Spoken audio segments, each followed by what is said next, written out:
Together this morning from Exodus chapter 13, and the narrative of the book of Exodus rushes on apace after the chapters covering the plagues. Then once the people are actually delivered from Egypt, once they escape from under Pharaoh, then things start to happen very quickly. And over these next few chapters, there are some momentous things happening in the history of Israel. And this week, we will be looking at the way in which God has guided his people. Next week we will look at that crossing of the Red Sea, that miraculous completion of the deliverance that God had given his people. This week, the guidance that God gave to his people. Chapter 13 from verse 17 through to chapter 14 and verse 12. When Pharaoh let the people go, God did not lead them on the road through the Philistine country, though that was shorter. For God said, if they face war, they might change their minds and return to Egypt. So God led the people around by the desert road towards the Red Sea. The Israelites went up out of Egypt, armed for battle. Moses took the bones of Joseph with him, because Joseph had made the sons of Israel swear on oath. He had said, God will surely come to your aid, and then you must carry my bones up with you from this place. After leaving Succoth, they camped at Etham on the edge of the desert. And by day the Lord went ahead of them in a pillar of cloud to guide them on their way, and by night in a pillar of fire to give them light, so that they could travel by day or night. Neither the pillar of cloud by day nor the pillar of fire by night left its place in front of the people. Then the Lord said to Moses, tell the Israelites to turn back and then camp near Pi-hahiroth, between Migdol and the sea. They are to encamp by the sea directly opposite Baal-zephon. Pharaoh will think the Israelites are wandering around the land in confusion, hemmed in by the desert. And I will harden Pharaoh's heart, and he will pursue them. But I will gain glory for myself through Pharaoh and all his army, and the Egyptians will know that I am the Lord. So the Israelites did this. When the king of Egypt was told that the people had fled, Pharaoh and his officials changed their minds about them and said, what have we done? We have let the Israelites go and have lost their services. So he had his chariot made ready and took his army with him. He took 600 of the best chariots, along with all the other chariots of Egypt, with officers over all of them. And the Lord hardened the heart of Pharaoh, king of Egypt, so that he pursued the Israelites who were marching out boldly. The Egyptians, all Pharaoh's horses and chariots, horsemen and troops, pursued the Israelites and overtook them as they camped by the sea near Pi-hahiroth, opposite Baal-zephon. As Pharaoh approached, the Israelites looked up, and there were the Egyptians marching after them. They were terrified and cried out to the Lord. And they said to Moses, was it because there were no graves in Egypt that you brought us to the desert to die? What have you done to us by bringing us out of Egypt? Didn't we say to you in Egypt, leave us alone, let us serve the Egyptians? It would have been better for us to serve the Egyptians than to die in the desert. Amen. And may God bless to us the reading of his word.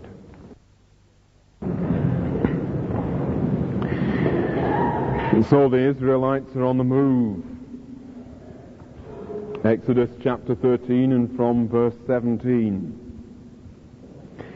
The great Exodus has begun. The great and exemplary deliverance has started. So I said earlier, we see it completed by the end of this next chapter, chapter 14, that we will be looking at next week. But one of the things that we have to notice about the way in which God blessed his people as he forged them into one people, as he took them out from under Pharaoh and took them into the promised land to fulfill the covenant that he had made to Abraham and to Isaac and Jacob, one of the principal ways in which God blessed his people was by guiding them. We can say that what it meant to be the people of God was in no small measure to be people who were guided, delivered, protected, people who were provided with every need, and people who were guided by God. And that's what we begin to see in our reading today. There are two particular ways that I want us to look at the passage that we read. First of all, to look at the guidance that came from God concerning the route by which he guided his people. And secondly, we will look at the means by which God guided his people. First of all, the route. And the first thing to say about the route by which God guided his people is that it was a somewhat indirect route. We read together, when Pharaoh let the people go, God did not lead them on the road through the Philistine country, though that was shorter. The route by which God took his people from Egypt into the promised land was very indirect indeed. It was far from the obvious route. There was a quicker road to the destiny that God had for his people. There was a better surface on which to walk. There was a route which was better served, upon which provisions would be more easily gained. But that was not the route by which God guided his people. It may seem strange to us, it may seem almost in a sense daft, that Jehovah, who had now rescued his people from under the Egyptians, and who was going to fulfill to them the promise of providing them with a land, should introduce some great pause between those two extremes and lead his people by this roundabout, indirect route. Why did he do it? Well, there are two reasons. The first of them is given to us in the passage that we read. The first is, of course, that Jehovah knows his people. He is wise, and he is kind in the way that he leads his people. He knows that they are weary, bone weary. They have just spent, for most of them, the larger part of their lifetime under cruel oppression and in slavery. They are perhaps malnourished. They are certainly dog-tired. They are distressed. They are untrained, even though they may be armed for battle. It is a group of people that contains 600,000 men, but also women and children and hangers-on whose loyalty might be questioned. And their faith, most importantly, their faith is still very weak. And so God, being wise and being kind, doesn't take them by a route which will almost certainly make them easy prey for the well-trained and well-armed army of the Philistines, who would be able to pick them off on their home territory with ease. God knew that their faith would not hold. And so he leads them by a less direct route. He takes them by a route along which their faith will be tested by degrees, along which their faith will be built up as they see the way in which God will help them and in which God will provide for their needs. He takes them by a route along which they would become organized, and welded together as a people. He prepares them for the battles that do undoubtedly lie ahead as they enter the promised land.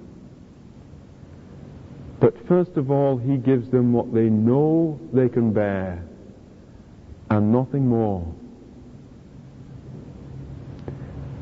And the second reason why God takes them by this indirect and roundabout route is because, as we might remember from chapter 3, God has an appointment with the people in the wilderness. When God revealed himself to Moses and spoke to Moses from that burning bush, then he said, bring the people out so that they might worship me here on this mountain, Sinai, Horeb, which is its other name. God and the people had an appointment to keep, and it would have been no use going along the Philistine road, which would have taken them away from the place where God was going to meet them, where he was going to reveal himself to them, where he was going to draw them together in a covenant remade with them, and where he was going to give to them the instructions and the directions by which their lives were to be governed in the promised land, the Ten Commandments, the Torah, the law. So God guides them by this indirect route. He leads them by this way so that they might learn from him and so that they might worship him. But the route is not only indirect. We see as chapter 14 opens that the route also seems to be disastrous. Absolutely disastrous. For God leads his 600,000 men and their women and their children and their hangers-on and all their livestock into what appears to be a dead end. A very dead end indeed, if the Egyptians catch them. We read in chapter 14, in verse 2, tell the Israelites to turn back and encamp near Pi Hahiroth, between Migdol and the sea. Now, our geography of Scotland may even be a bit questionable. Our geography of that part of the Sinai Peninsula may be even more questionable. He's leading them into a dead end. Ahead of them is the Red Sea, impassable. On one side they have Pi Hahiroth. Pi Hahiroth was a city built at the base of a whole range of rocky, craggy hills called Hahiroth. A range of hills that will be difficult for one man or for one single train of camels or donkeys to pass. A range of hills that would absolutely be impossible for 600,000 men plus women and children to cross quickly and in an emergency. The Red Sea in front of them, this range of hills on one side, and on the other side, Migdol. Migdol wasn't just some small village. Migdol was a garrison town. Migdol was populated by the Egyptian army. They were there, trained, equipped, and ready for war at a moment's notice. It was a frontier garrison town. They are hemmed in on every side. And they begin to realize very shortly that the enemy is after them.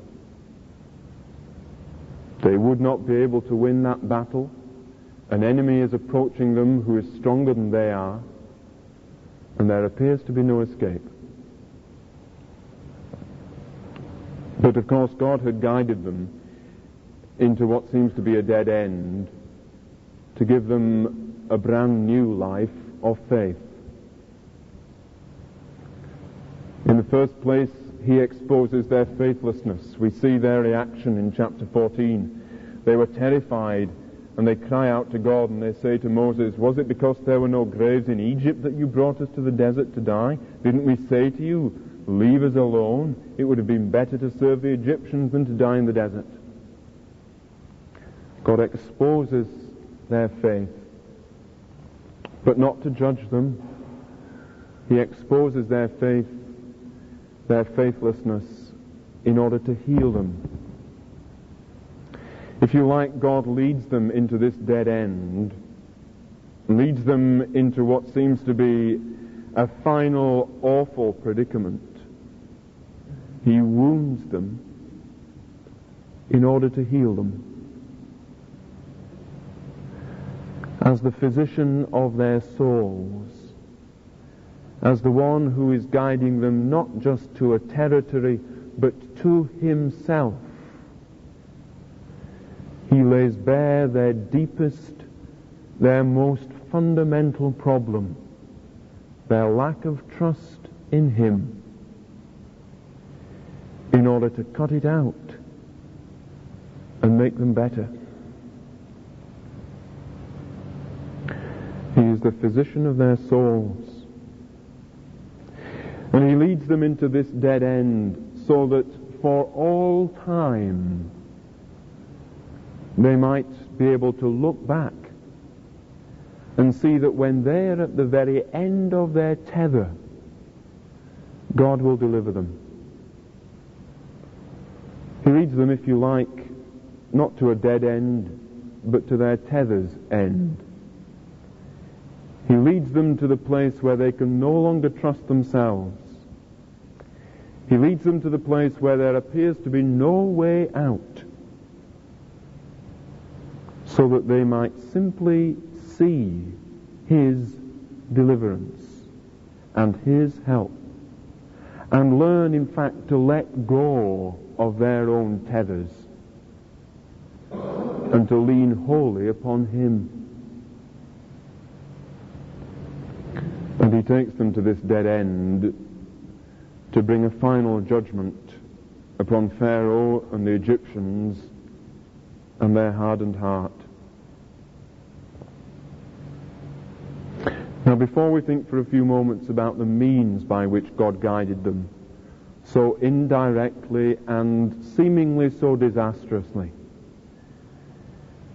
let's pause and apply that to our own hearts and to our own lives. The route by which God leads you and I to happiness, security, to the blessings that he has for us, the means by which, or the route by which God will lead you and I to freedom from some particular sin or another that dogs us and pulls us down, may seem to be so indirect. It may seem that God is taking ages to bring his blessings into our lives. It may seem that he is taking us on a route which is in fact taking us in the wrong direction. So often it seems that when we start to draw nearer to God, when the things of God start to seem to mean more to us, when we are more interested in praying and reading our Bibles, when we are more concerned about what God thinks of what we're doing than we used to be, when we feel something of the joy of the Lord in our hearts, and as our faith is kindled, then things can start to go badly wrong. And things can then go from bad to worse. Disasters can strike us suddenly. Great difficulties in even the ordinary things of life seem to dog us. Temptations seem to grow stronger. God leads you and me at times by an indirect route, because he has things for us to learn on that route that we can learn no other way.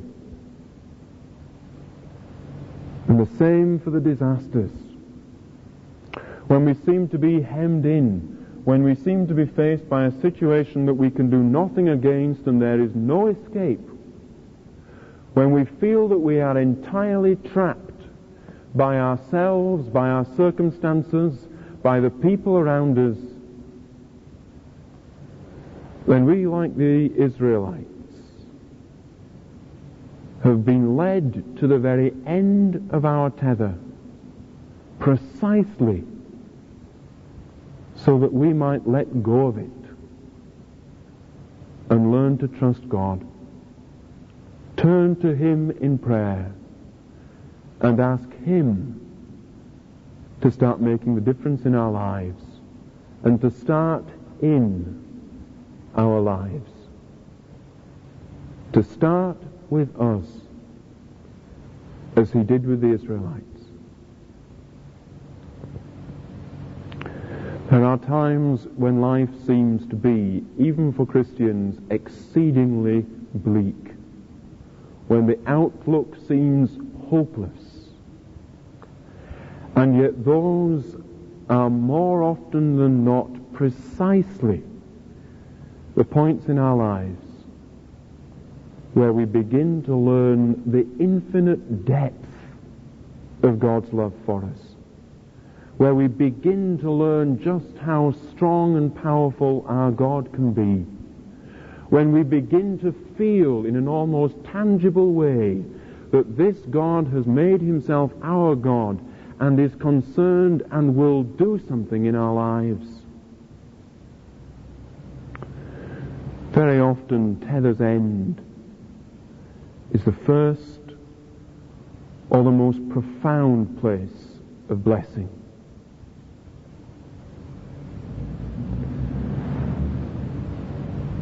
And the means by which God guided His people. A pillar of cloud by day and of fire by night. What did that mean? Well, it signified, it was evidence of the very thing which these Israelites were going to need on this indirect route. When they faced not just this first seeming disaster of the Egyptians chasing them into this cul-de-sac, but many other difficulties and trials. It was an evidence of the presence of Jehovah Himself, protecting them, guiding them, reassuring them, fighting for them, lightening their darkness, shielding them from their enemies, constantly showing them the way ahead, constantly building up their weakened faith. The cloud and the fire, by day and by night, speaking constantly to the people and saying, I am with you. A pillar that never left them. Through their real days and their real nights, and through their spiritual days and their spiritual nights. Always there, never leaving them. A pillar that was with them until they entered the promised land, that didn't leave them early, that didn't lead them out into the desert, there to leave them stranded. A God who was constant through each day and through every day. A God who stayed with them. Did they need to be able to make sense of the route by which God was leading them? Yes, they did. Did they need their faith strengthening when all around seemed to be going wrong? Yes, they did. Did they need to know, to have some visible evidence before them that God had not left them? Yes, they did. And the one who was the wise and kind physician of their souls was also, if you like, the wise and kind psychologist, and knew that in their minds, perturbed, perplexed, riddled with anxiety, they needed His reassurance, and He gave it, even without them asking. And it is the same God. The same God, the same great Jehovah who guides you and me, who will never leave us and who will never forsake us. who may guide us by ways which seem puzzling and dark and difficult, but who is leading us constantly to His place of blessing and to that goal and destiny and home which is prepared for all His people.